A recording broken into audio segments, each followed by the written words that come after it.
Live from our 7 Tasmania studios, your nightly news with Louise Huber begins now.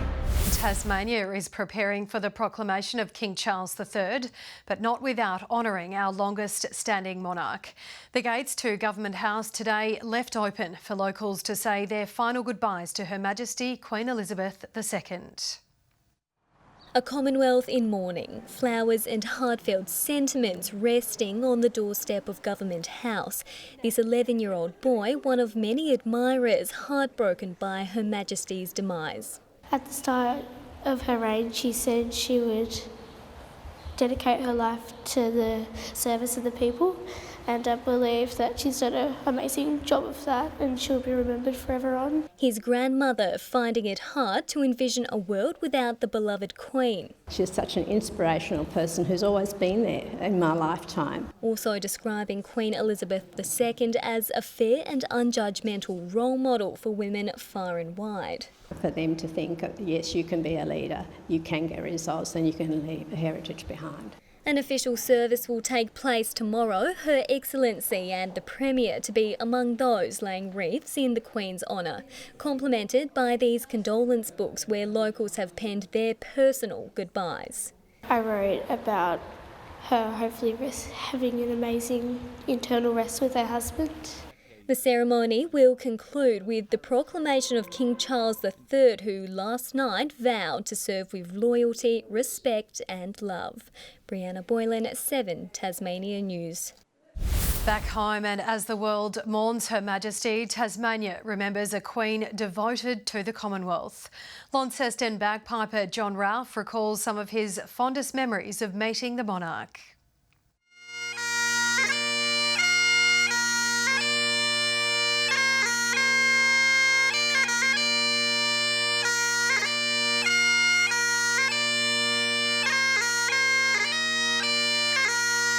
A place of significance for Her Majesty and the place where she chose to spend her final days.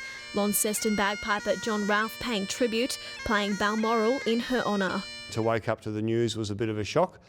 And it's not necessarily because I've performed for her, but because she's been part of all of my life and all of most people's lives.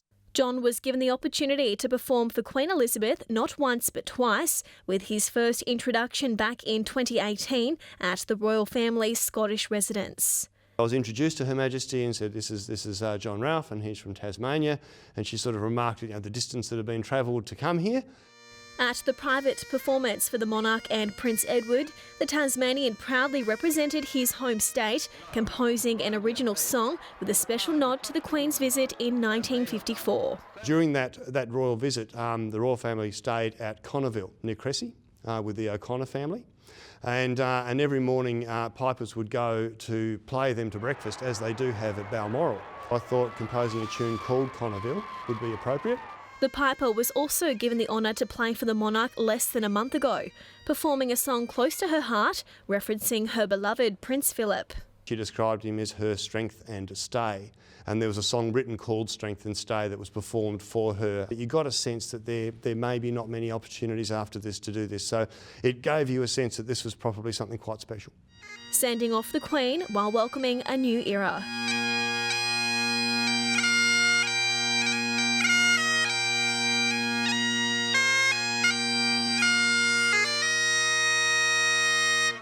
McKenna Bailey, 7 Tasmania News. And to the rest of the day's news now, and voters on Hobart's eastern shore have taken to the polls for a by-election to place their verdict on the next Legislative Council representative of Pembroke. 5 candidates are vying for the upper house seat, with the race expected to go down to the major parties. It comes after Labor's MLC Joe Seeker's resignation. We've had a sneak peek at one of Junction Art Festival's performances. Collision is a representation of stillness and time in front of a giant sculpture called The Offering, made by a blacksmith artist. The performance can run up to 4 hours, and although some of the show is choreographed, there's also room for spontaneity. It's really about sustaining these physical behavioural states. Shorter shows run Thursday and Friday before the full 4-hour episode on Saturday at Launceston's QV Mag. Fine floral exhibits have filled Hobart's Town Hall for the city's Horticultural Society Spring Show. Growers made sure to put their best blooms forward with a number of prizes for the taking. Hosted across 2 days, the event has attracted hundreds of people through the doors. With lots of lovely daffodils, camellias, cut flowers, floral art, pot plants and vegetables. Something for everyone to look at. In a new edition, 6 consoles also provided displays to honour and represent their country.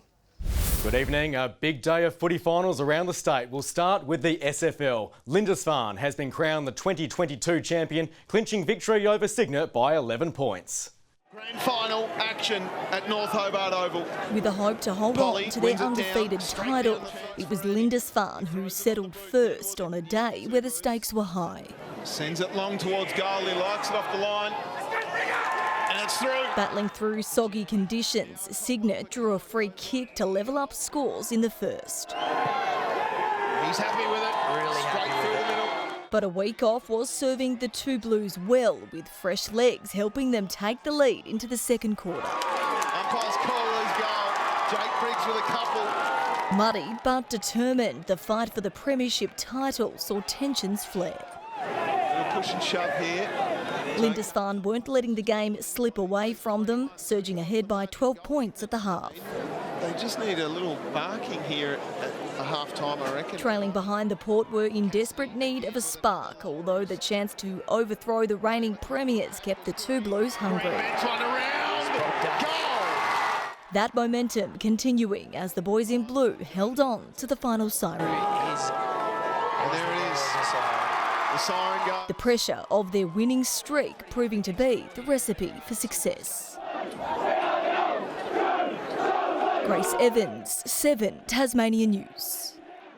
For the first time in more than 3 decades, the premiership is going to Longford. The club taking out the NTFA Premier Division title by 28 points over Rochalee. The weight of history rested on Longford's shoulders as the club set about adding some much-needed silverware to the trophy cabinet. Wiggers for goal, Jacob Wiggers! Rochalee looked to the league's leading goal kicker Josh Holton for answers, and he delivered. But there was no love lost between the two Tiger outfits. Seitzma and Richards say hello to each other.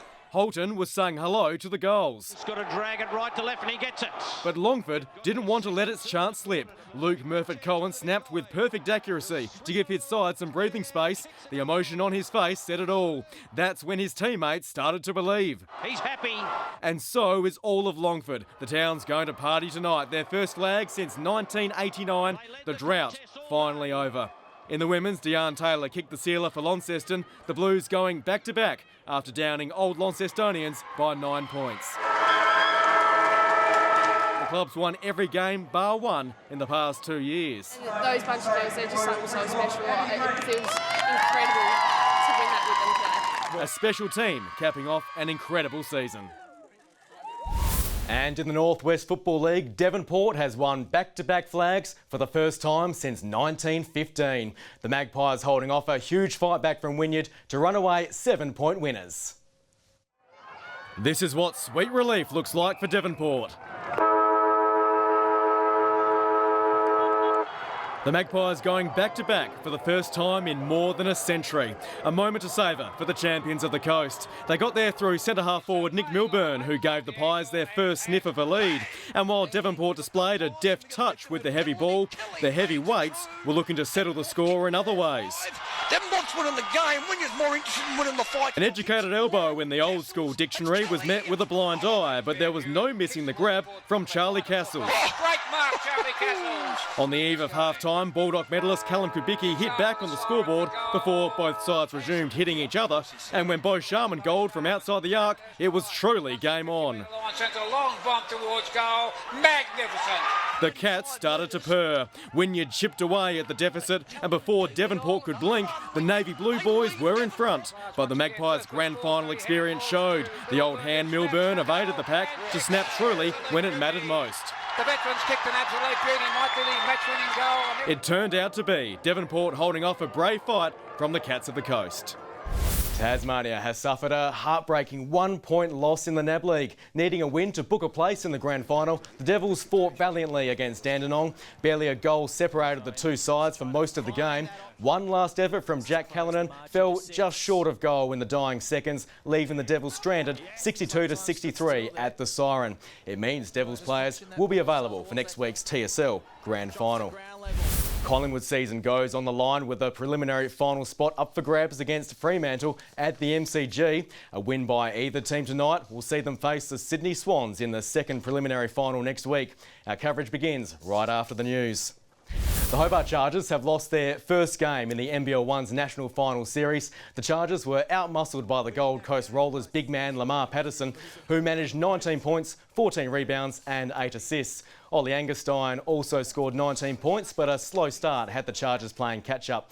At one stage, the side was 22 points down before crawling back to a 6-point deficit by the game's end. The final score, 86-92.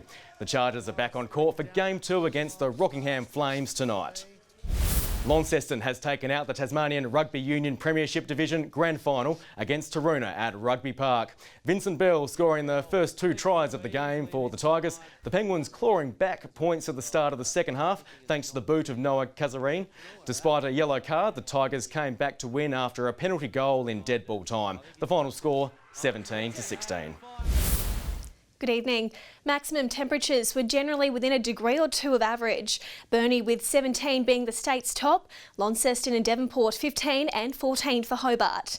14 also for Flinders Island, Low Head, Maria Island and Grove, Strawn and King Island 13 and a max of 8 degrees in Lyweenie.